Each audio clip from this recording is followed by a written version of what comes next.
Let me ask you a question. 2024 and 25, the time we had Gen Zs on the road, guys. What were the Gen Zs carrying in their hands?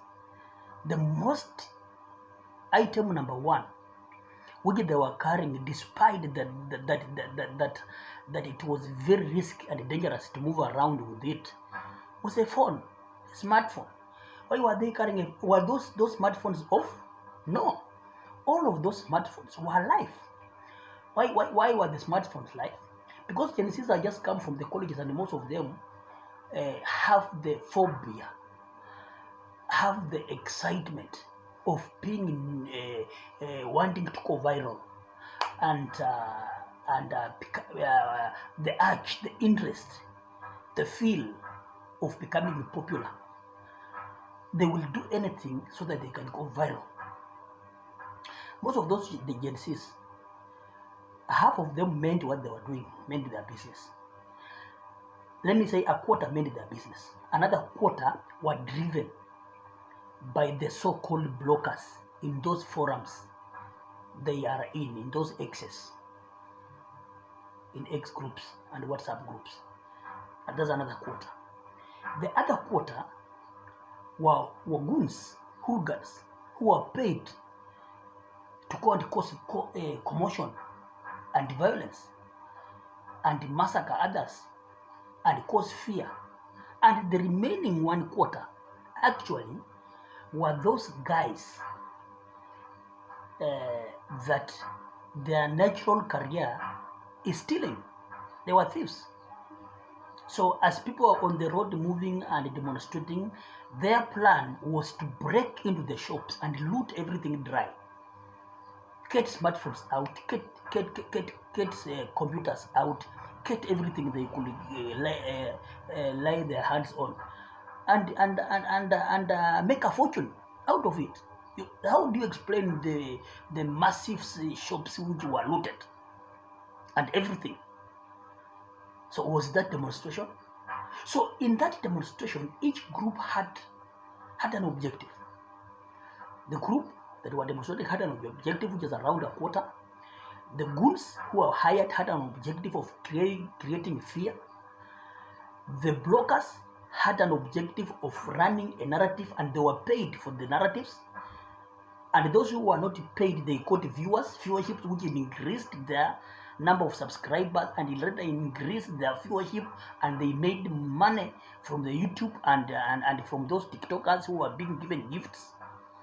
And the other quarter, who are thieves, made their fortune by stealing. Everybody benefited out of the demonstration. And that's why it came and died a natural death, because it was not spontaneous. It did not have a common collective objective. That's why it failed. Did you think that if the real demonstration with the common objective of holding the government and moving every person in government out, do you think it could have died? Think of the Arab Revolution. Think of French Revolution. Think of all other revolutions that have taken place, like this West African revolution that is happening each and every time. Do they die just because the president came and apologized? It ends there. Just that because Raila came out on the streets and called for a calm, then the demonstration ends? If the demonstration ends because Raila called for a calm, then it is Raila who brought it. If the demonstration ended because Ruto called for a calm, then it is Ruto who brought it.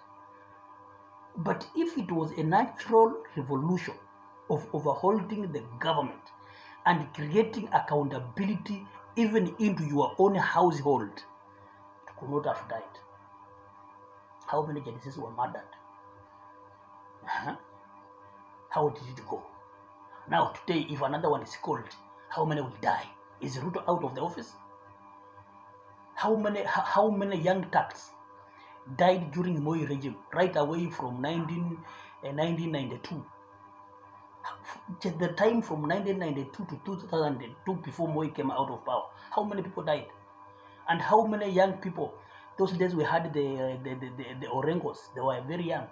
When Orengo was clobbered in parliament and broken, they broke his legs. I remember I was young, but I was watching. Did Moi come out of the office? What happened? Retirement brought him out when he was old enough to move out by 2002. What am I saying? What I'm saying is that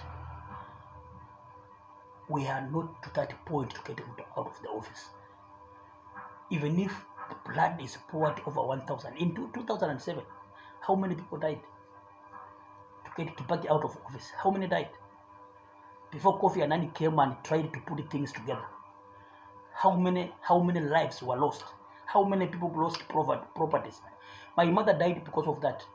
She lost a shop worth 1.5 million alone.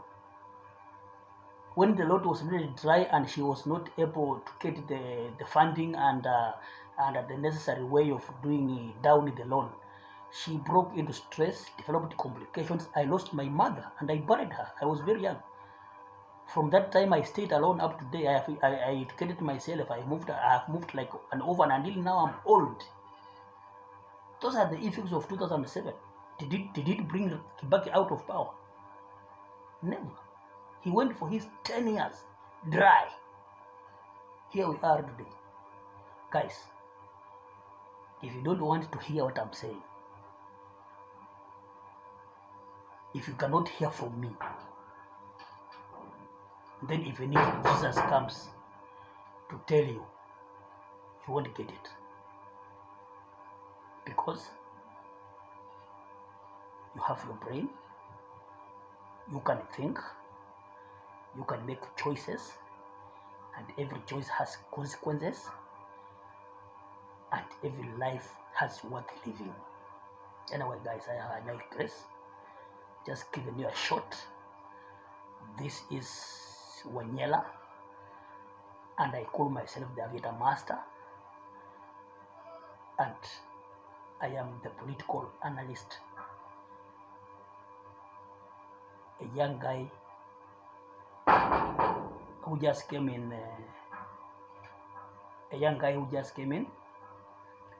and trying to make life about it. Thank you. God bless. We shall have more shots and more discussion. Bye bye.